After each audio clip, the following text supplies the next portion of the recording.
जय श्री कृष्ण।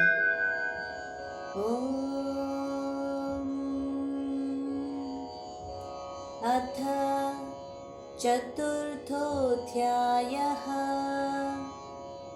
ज्ञानकर्मसन्न्यासयोगः। श्रीभगवानुवाच। इमं विवस्वते योगं प्रोक्तवानहमव्ययम्। विवस्वान्मनवे प्राह मनुरिक्ष्वाकवे ब्रवीत्। एवं परम्परा प्राप्तम् इमं राजर्षयो विदुः। सकाले नेह महता योगो नष्टः परं तप। स एवायं मया तेभ्य योगः प्रोक्तः पुरातनः। भक्तोऽसि मे सखा चेति रहस्यं ह्येतदुत्तमम्। अर्जुन उवाच।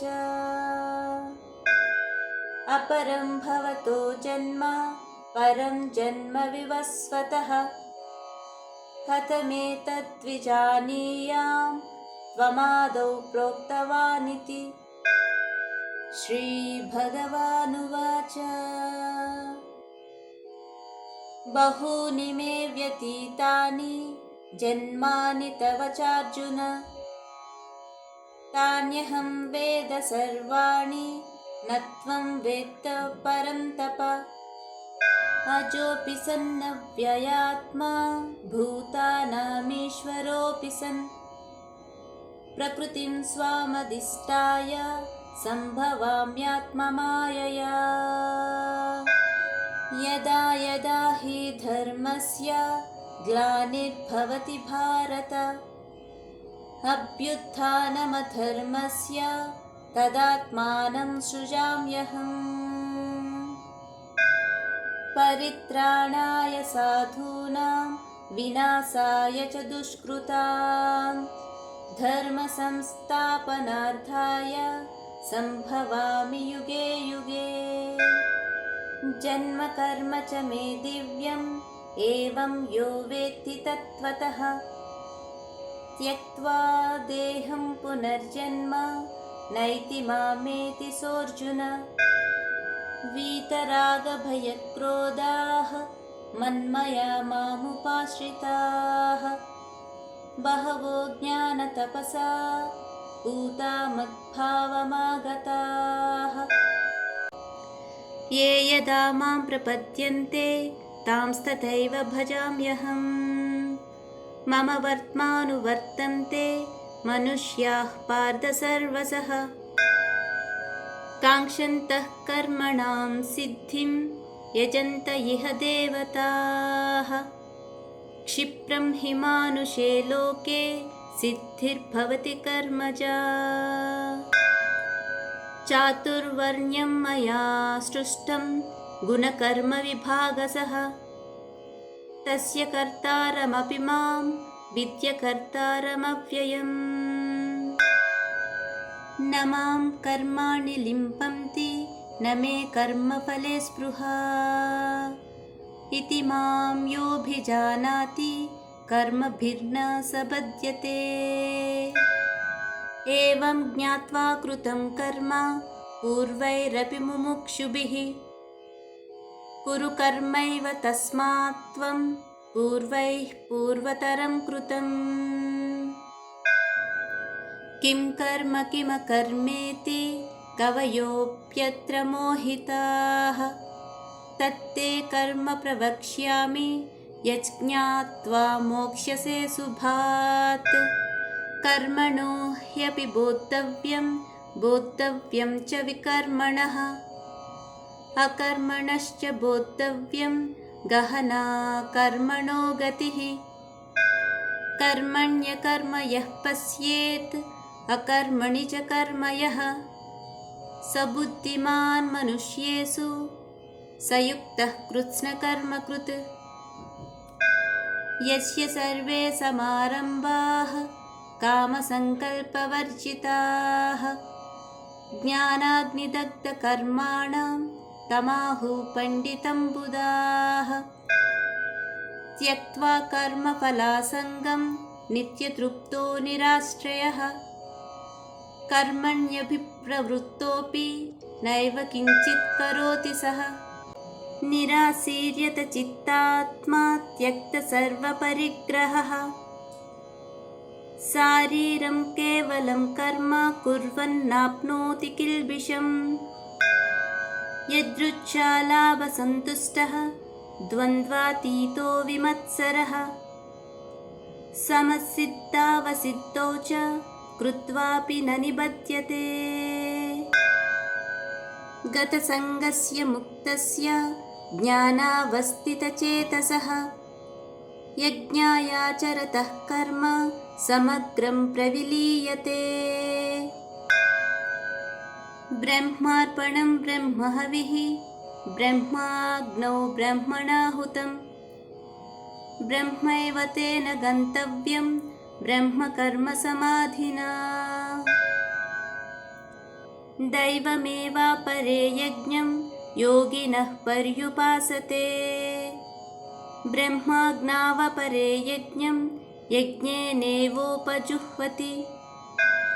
श्रोत्रादीनीन्द्रियाण्यन्ये संयमाग्निषु जुह्वति शब्दादीन् विषयानन्ये इन्द्रियाग्निषु जुह्वति। सर्वाणीन्द्रियकर्माणि प्राणकर्माणि चापरे आत्मसंयमयोगाग्नौ जुह्वति ज्ञानदीपिते। द्रव्ययज्ञास्तपोयज्ञाः योगयज्ञास्तथा परे स्वाध्यायज्ञानयज्ञाश्च यतयः संसितव्रताः। अपाने जुह्वति प्राणं प्राणे पानं तथा परे प्राणापानगतिरुद्ध्वा प्राणायामपरायणाः। अपरे नियताहाराः प्राणान् प्राणेषु जुह्वति। सर्वेऽप्येते यज्ञविदः यज्ञक्षपितकल्मषाः यज्ञशिष्टामृतभुजः यान्ति ब्रह्मसनातनम्। नायं लोकोऽस्त्ययज्ञस्य कुतोऽन्यः कुरु सत्तम। एवं बहुविधा यज्ञाः वितता ब्रह्मणो मुखे कर्मजान् विद्दितान् सर्वान् एवं ज्ञात्वा विमोक्ष्यसे। श्रेयान् द्रव्यमयाद्यज्ञात् ज्ञानयज्ञः परन्तप। सर्वं कर्माखिलं पार्थ ज्ञाने परिसमाप्यते। तद्विद्धि प्रणिपातेन परिप्रश्नेन सेवया उपदेक्ष्यन्ति ते ज्ञानं ज्ञानिनस्तत्त्वदर्शिनः।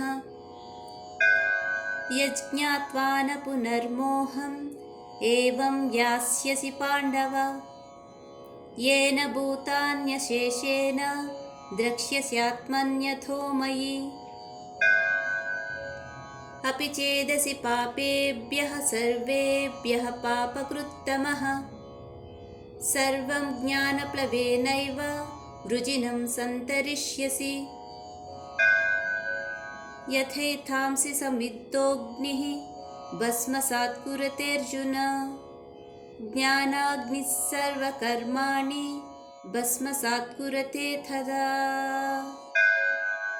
न हि ज्ञानेन सदृशं पवित्रमिह विद्यते। तत्स्वयं योगसंसिद्धः कालेनात्मनि विन्दति। श्रद्धावान् लभते ज्ञानं तत्परः संयतेन्द्रियः। ज्ञानं लब्ध्वा परां शान्तिम् अचिरेणाधिगच्छति। अज्ञश्च श्रद्धानश्च संशयात्मा विनश्यति। नायं लोकोऽस्ति न परः न सुखं संशयात्मनः। योगसन्न्यस्तकर्माणं ज्ञानसञ्चिन्नसंशयम् आत्मवन्तं न कर्माणि निबध्नन्ति धनञ्जय तस्मादज्ञानसम्भूतं हृत्स्थं ज्ञानासिनात्मनः चित्वैनं संशयं योगम् आतिष्ठोत्तिष्ठ भारत। ॐ तत्सदिति श्रीमद्भगवद्गीतासु उपनिषत्सु ब्रह्मविद्यायां योगशास्त्रे श्रीकृष्णार्जुनसंवादे ज्ञानकर्मसन्न्यासयोगो नाम चतुर्दशोऽध्यायः।